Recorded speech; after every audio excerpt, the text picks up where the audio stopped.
अस्सलाम वालेकुम। मैं डॉक्टर सारा फातना हूँ, consultant gynaecologist, cancer surgeon and fertility specialist. मेरी ये स्पेशलिटी है लेप्रोस्कोपिक सर्जरी और आज हम बात करने वाले हैं ओवेरियन सिस्ट के बारे में। इसके क्या सिम्टम्स होते हैं, इसको कैसे ट्रीट करें। ओवेरियन सिस्ट यानी अंडे की रसोली औरतों में एक बहुत कॉमन प्रेजेंटेशन होती है और ये हर एज ग्रुप में होती है। ओवेरियन सिस्ट में कैंसर होने के चांसेस यूजुअली 40 इयर्स के बाद बढ़ जाते हैं और 40 से छोटी जो फीमेल्स होती हैं उनमें यूजुअली इसके कैंसर होने के चांसेस कम होते हैं, लेकिन फिर भी स्टिल चांसेस होते हैं। तो ओवेरियन सिस्ट को कभी भी इग्नोर नहीं करना चाहिए। पेशेंट यूजुअली ओवेरियन सिस्ट के साथ ये मिथ होता है कि शायद ये पानी की रसोलियाँ आएँ और छोड़ दें। ऐसा हर केस में नहीं होता। इसको प्रॉपरली डायग्नोज करना चाहिए, क्योंकि अगर हम इसको इग्नोर कर दें तो बहुत दफ़ा ऐसा होता है कि इनमें कोई ऐसी चीज़ होती है जैसे जिसको फॉरी ट्रीटमेंट की ज़रूरत होती है, जैसे एंडोमेट्रोसिस है, म्यूसिनस या dermoid सिस्ट है, या फिर मेलिग्नेंसी होती है, या टॉर्जन या रप्चर हो गया हो। तो इन केसेस को देर एंड देन ट्रीट करना बहुत ज़रूरी है। यूजुअली इंसिडेंटल फाइंडिंग पे पता चलती है, लाइक कि पेशेंट को कोई और प्रॉब्लम है, जैसे इनफर्टिलिटी है या फिर उसको कोई पेन होता है, वो अल्ट्रासाउंड कराती है, तब पता चलता है ओवेरियन सिस्ट है। ओवेरियन सिस्ट जिन फीमेल्स में होता है यूजुअली वो इन सिम्टम के साथ प्रेजेंट करती हैं कि मेंसेस इरेगुलर हो रहे हैं, या इनफर्टिलिटी है, बेबी कंसीव नहीं कर पा रही होती हैं, या एब्डोमिनल पेन होता है, गैसेस डिस्टेंशन होती है, फीमेल समझ रही होती हैं कि उनका वज़न बढ़ रहा है, बस पेट निकला जा रहा है। और बहुत दफ़ा ऐसा भी होता है कि हम अल्ट्रासाउंड करते हैं और हमें इंसिडेंटल फाइंडिंग मिलती है। इन सब केसेस में ओवेरियन सिस्ट के लिए ज़रूरी है कि हम इसको क्लासीफाई करें कि किस तरह की सिस्ट है, क्योंकि बहुत दफ़ा ऐसा भी होता है कि ओवेरियन सिस्ट यंग एज में भी कैंसरस होती है। बहुत दफ़ा ऐसे ओवेरियन सिस्ट होती हैं जैसे एंडोमेट्रोसिस है, म्यूसिनस या dermoid सिस्ट, जिनको फौरी ट्रीटमेंट की ज़रूरत होती है, और अगर आप छोड़ दें तो वो हमारे ओवेरियन टिश्यूज़ को नुकसान पहुंचाती हैं। ज़रूरी है कि अगर आपके पास ओवेरियन सिस्ट है तो आप डॉक्टर से ज़रूर कंसल्ट करें और फिर उसके लिहाज से आपकी लाइन ऑफ ट्रीटमेंट डिसाइड होगी। ओवेरियन सिस्ट की बहुत सारे कॉजेज़ होती हैं, मगर जो सबसे इंपॉर्टेंट कॉज है वो हेरिडिटरी कॉज है, यानी वो फीमेल जिनके ख़ानदानों में बीमारी चली आ रही हो। आमतौर पे एक जीन होती है जिसको हम कहते हैं BRCA1 एंड BRCA2 जीन्स। ये वो जीन होती है जो कैंसर करा रही होती है फैमिलीज़ में। आमतौर पे इन फीमेल्स में ओवरीज़ के और ब्रेस्ट के कैंसर होने के चांसेस होते हैं, और इसी तरह उनके ख़ानदान के मर्दों में इंटेस्टिनल कैंसर होने के चांसेस। आमतौर पे इन फीमेल्स की हिस्ट्री होती है कि इनकी फर्स्ट डिग्री रिलेटिव, यानी इनकी दादी, नानी, इनकी बहन या आंटी में या मदर में ब्रेस्ट कैंसर या ओवेरियन कैंसर हुआ हो। ऐसी फीमेल में अगर ओवेरियन सिस्ट नहीं भी हो तब भी हम उनको क्लोजली फॉलो करते हैं, हम उनका BRCA1 म्यूटेशन चेक करते हैं, और अगर उनके अंदर इस जीन की म्यूटेशन आती है तो हम यूजुअली उनको एडवाइस करते हैं कि अपनी फैमिली प्लान करें, और जब वो अपनी पूरी फैमिली कंप्लीट कर लेती हैं तो हम उनकी ओवरीज निकाल देते हैं, चाहे उनमें सिस्ट हो या ना हो, क्योंकि इनमें चांसेस बहुत ज़्यादा होते हैं कि ज़िंदगी में कभी भी इनको ओवेरियन कैंसर और ब्रेस्ट कैंसर हो जाए, और दोनों तरफ की ओवरीज निकालने से वो उस कैंसर के चांस को ज़ीरो कर सकती हैं। अगर ओवेरियन सिस्ट छोटी होती है, जिस तरह 5 सेंटीमीटर से छोटी साइज़ की हो और बनाइन लुकिंग हो, तो हम उनको मेडिकल ट्रीटमेंट से भी ट्रीट कर सकते हैं। मगर वो ओवेरियन सिस्ट जिनका साइज़ 5 to 7 सेंटीमीटर साइज़ हो, जो एंडोमेट्रोटिक सिस्ट हो, dermoid या म्यूसिनस सिस्ट हो, या जिसमें हमें कैंसर होने के चांसेस हों, या वो सिस्ट जो बढ़ रही हो, ऐसी सिस्ट जिसमें कॉम्प्लिकेशन हो रही हो, जैसे टॉर्जन हो गई हो, या वो अंदर रप्चर हो जाए, ब्लीडिंग हो जाए, इन सब केसेस में हमें सर्जरी करनी पड़ती है।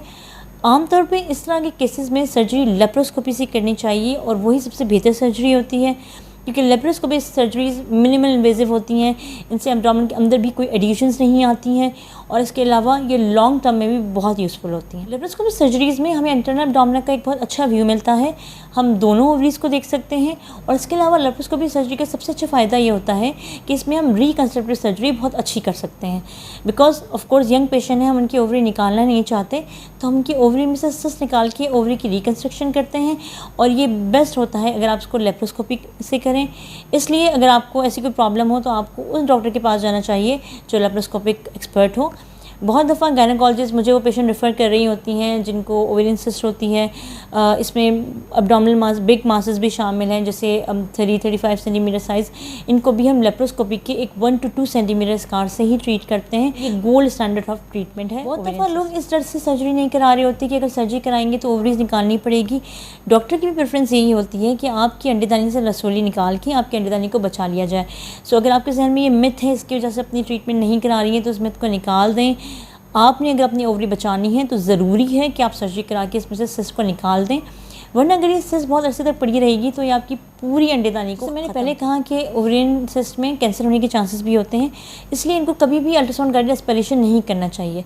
बहुत दफ़ा डॉक्टर्स ये गलती करती हैं कि अल्ट्रासाउंड गाइडेड एस्पिरेशन करती हैं, यानी सिरिंज डाल के इसको एस्पायरेट कर लेती हैं।